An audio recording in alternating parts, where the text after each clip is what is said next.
देखिए, भारत पाकिस्तान के बीच जो युद्ध चल रहा है उसमें आज क्या हुआ कि सीज फायर की स्थिति आ गई। यानी भारत की तरफ से घोषणा कर दिया गया कि सीज फायर अब लागू हो गया है, पाकिस्तान की तरफ से भी कहा दिया गया कि सीज फायर लागू हो गया है।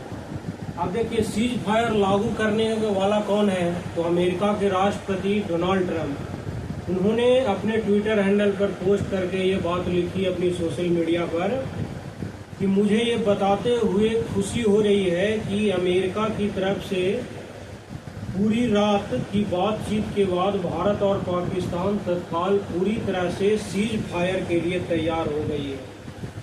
देखिए, आज युद्ध का चौथा दिन था। युद्ध किसी भी स्थिति में मानवता के लिए सही तो है नहीं, क्योंकि पूरे वर्ल्ड ने फर्स्ट वर्ल्ड वार देखा, कोई उससे फायदा नहीं हुआ। सेकंड वर्ल्ड वार देखा, कोई फायदा नहीं हुई, लगभग करोड़ों लोग मरे। अब ये ऐसा ना हो कि फिर थर्ड वर्ल्ड वार हो जाए, तो ये युद्ध तो सही नहीं था भाई। लेकिन कभी कभी जब दो आदमी आपस में लड़ता है तो युद्ध होना बहुत ही स्वाभाविक ही रहता है शांति के लिए। क्योंकि देखे होंगे कितनी बार सीज फायर का उल्लंघन पाकिस्तान करता आया है। वो अभी भी कुछ न्यूज़ चैनल पर दिखा रहा है कि सीज फायर फिर तोड़ दिया है। मैंने आज शाम 5:30 बजे सीज फायर किया ही गया है दोनों देश के बीच, और फिर उन्होंने उल्लंघन। तो उसका एक पारंपरिक रहा है कि हम बातचीत करेंगे, फिर बाद में हम उसका मानने के लिए तैयार नहीं है।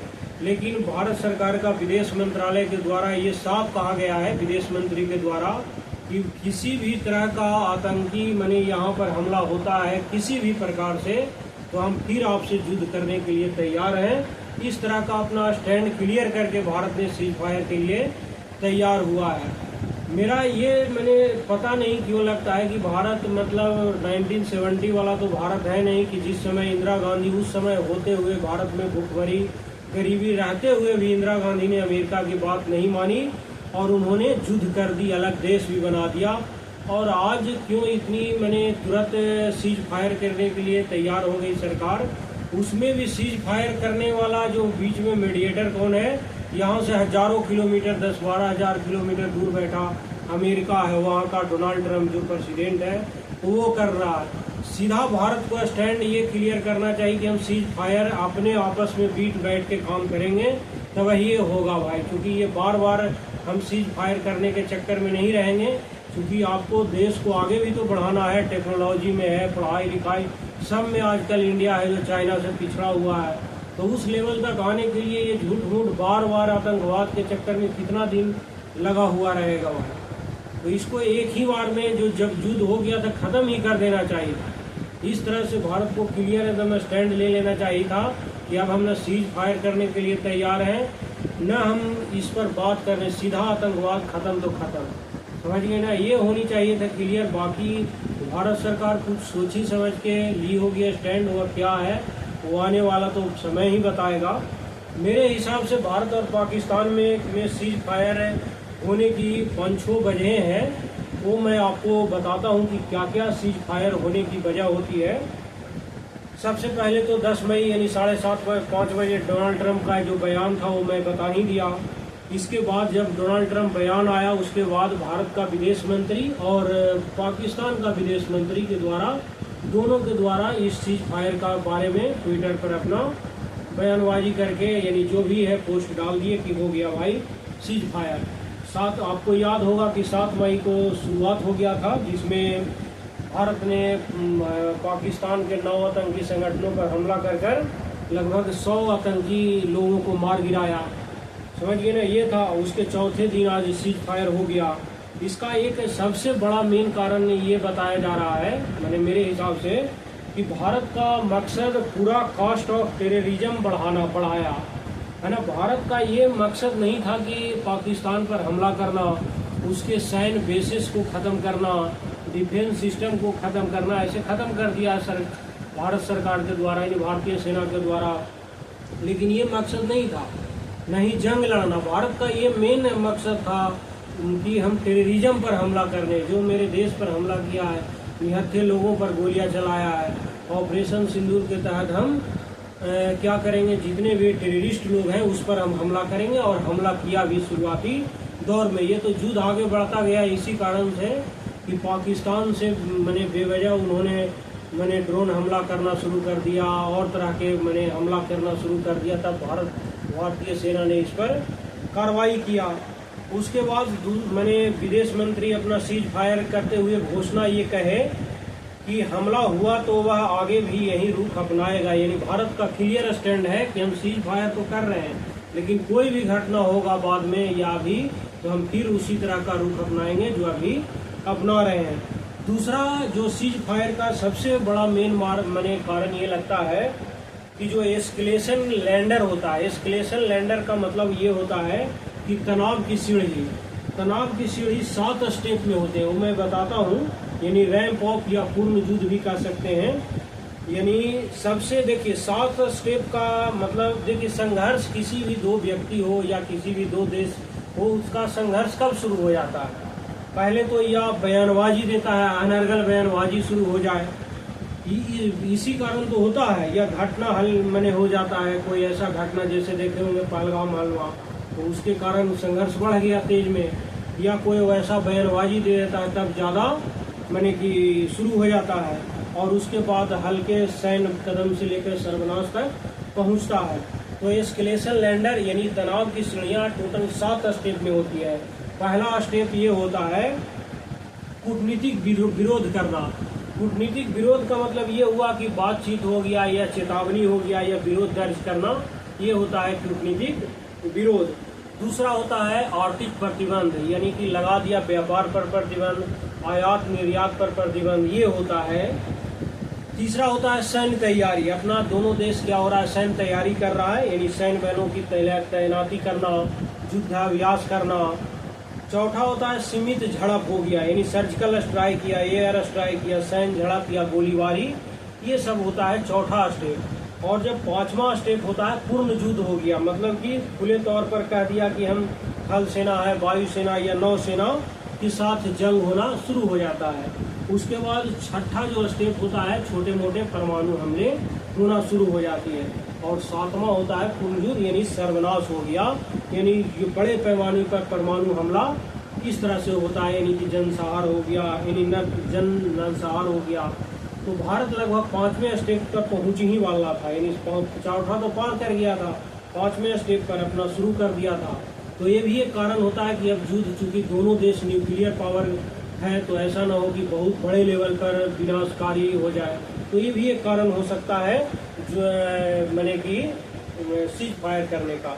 तीसरा ये भी हो सकता है कि ट्रंप भारत को जंग में नहीं उलझाना चाहता था, क्योंकि ट्रंप अपने पूरे वर्ल्ड में वो अपना ये ख्याति प्राप्त करना चाहता है कि हम युद्ध रोकवा देते हैं, किसी को युद्ध करवाते नहीं हैं, एक सुपर पावर हीरो की जैसा अपना बनने के चक्कर में थे पूरे अमेरिका में, पूरे वर्ल्ड में, ये भी एक कारण हो सकता है। चौथा मेरे हिसाब से ये लगता है कि दुनिया तो एक ऑलरेडी देखे होंगे कि दो फ्रंट पर युद्ध कर ही रहा है, और 3 युद्ध का एक साथ नहीं झेलना चाह रहा था कि भारत पाकिस्तान भी हो जाए, और ऐसे भी जो दोनों न्यूक्लियर पावर है।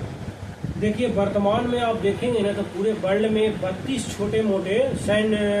छोटे बड़े सैन्य टकराव हो रहा है अभी वर्तमान में, जिसमें 2 बड़े पैमाने पर हो रहा है, एक इजराइल और गाजा, दूसरा रूस और यूक्रेन। यानी हमें लगता है कि यूक्रेन के पास यदि न्यूक्लियर बम रहता तो वह रसिया पर जरूर गिरा दिया होता। खैर, तो इस युद्ध में अपने आप को ढकेलना यूक्रेन का मेन खुद ही गलती है। क्या चक्कर था उसको नाटो में शामिल होना, आराम से अपने देश को डेवलप कराता, बेवजह वो आया फंसा, अपना भुगत रहा है वो, बेवजह उसके कुछ पॉलिटिशियन के चक्कर में पूरा देश का हालत खराब कर दिया। ये होता है, इससे जो अच्छा है दोनों देश के बीच यदि युद्ध होता तो दुनिया में सप्लाई चेन बंद हो जाता, ट्रेड भी मैंने क्या होता कि इस पर भी बहुत ज़्यादा प्रभाव पड़ता, क्योंकि भारत भी बहुत सारे अनाज को, मेडिसिन को दूसरे देश में भेजता है, और एक दो देखे होंगे रसिया यूक्रेन के चलते बहुत सारा ट्रेड रुका है, महंगाई भी बढ़ा। तो ये भी हो सकता है दोनों देश न्यूक्लियर पावर पर है, इसीलिए भी एक कारण हो सकता है।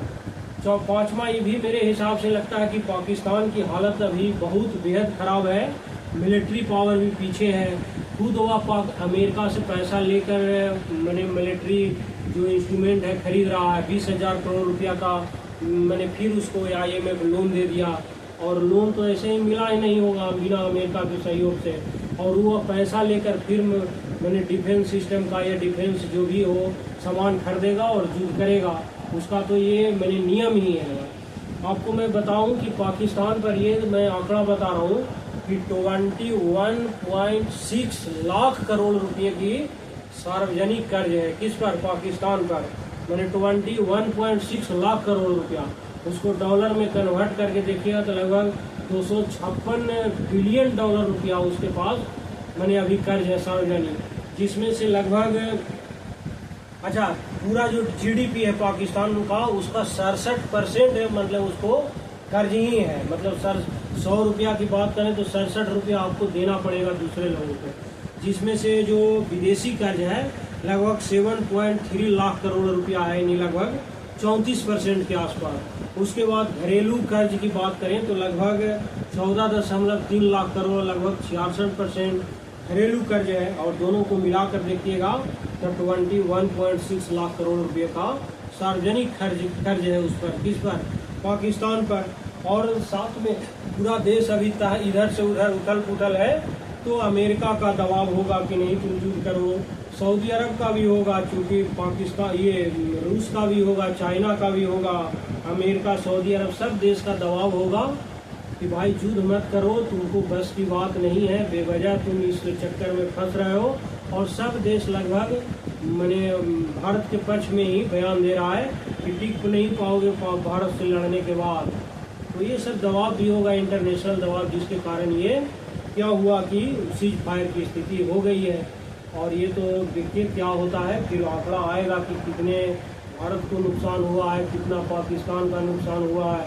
अभी तो हम लोग सोशल मीडिया के थ्रू या न्यूज़पेपर के थ्रू देख रहे हैं, आधिकारिक बयान नहीं आया है। जब आएगा तो पता लग पाएगा कि कितना इसमें नुकसान हुआ है। युद्ध में तो एनी टाइम देश को नुकसान होता है, जीतने वाले को भी होता है और हारने वाले को भी होता है। युद्ध में कभी किसी को कोई प्रॉफिट नहीं होता है। लेकिन हमें ये लगता है कि जब युद्ध शुरू हो गया था, क्योंकि ये पाकिस्तान का पहली बार ये रवैया है नहीं, बार बार ये करता है सीज फायर का उल्लंघन, तो ये भारत सरकार को क्लियर ही कर देना चाहिए कि आने वाला भविष्य में इस तरह का हमको झेलना नहीं पड़ता। लेकिन अब देखिए भारत सरकार कुछ सोची समझ के ये स्टैंड ली होगी, जो आने वाला वक्त पता लगेगा कि कितना इसमें सही सरकार किया, कितना गलत किया।